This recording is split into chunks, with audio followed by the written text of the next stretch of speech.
Hey everyone, Alphabet reported second quarter earnings results that I'm going to review in this video, but I'm also going to update my recommendation of Alphabet stock. If you remember, I rated Alphabet stock as one of my top stocks to buy in 2023, and I haven't changed that recommendation all year. So you're going to want to stay tuned to see if I'm keeping that recommendation the same, upgrading or downgrading. So let's get right into it.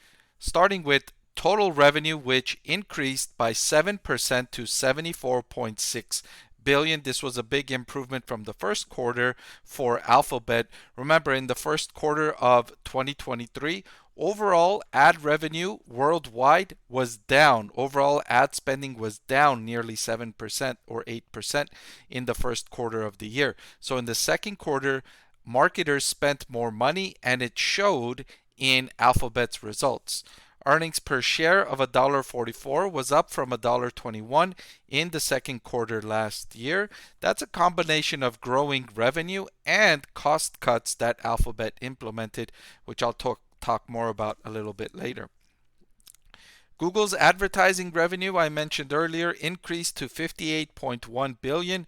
This was up from 56.3 billion year over year. Google being the largest advertising company in the world, it generates the greatest market share of the $900 billion ad industry worldwide.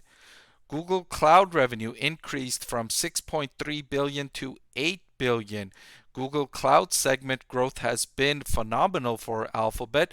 Now it's generating profits. It generated 395 million in operating income compared to a $590 million loss in the same quarter last year.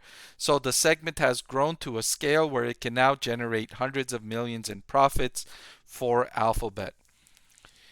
Here's a segment I was a little bit disappointed in from Alphabet, although the overall quarter was solid.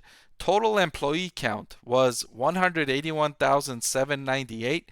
That was still up from 174,000 this same time last year.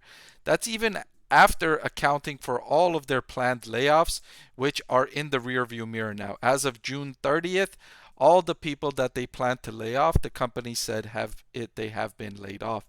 So even after all that, they still added another 7,798 employees. Feels a little bloated to me in a time when major tech companies are belt tightening and preparing, and I don't think they did enough here, and I don't like the way they did their layoffs. Also, because they offered significant severance packages to the folks that they laid off. I mentioned in previous videos that if they were going to offer such generous packages to the people that they were letting go, they might as well not conduct that huge layoff operation and just reduce their headcount by not hiring new people and not replacing the people that were quitting. So just through attrition, allow their headcount to kind of decrease. And that would have been, in my opinion, more efficient and effective than doing this operation that they took a $3 billion charge on, right? So that's, if I had a point to pick with Alphabet, that would be it. Otherwise, excellent performance from the company. And to update, I'm still keeping Alphabet as one of my top stocks to buy in 2023 and beyond. The company's generating strong revenue and profit growth, and the stock is not trading expensively. It's now got another segment in Google Cloud that's bringing in hundreds of millions in operating profit for the company. So a lot to like from Alphabet, and I just made it a point to pick on the one thing I didn't like, but overall excellent performance from this advertising giant. All right, but that's all I've got for this video. Thank you so much for watching. I want to thank the Motley Fool for sponsoring this video. Visit fool.com/Parkev for the 10 best stocks to buy now.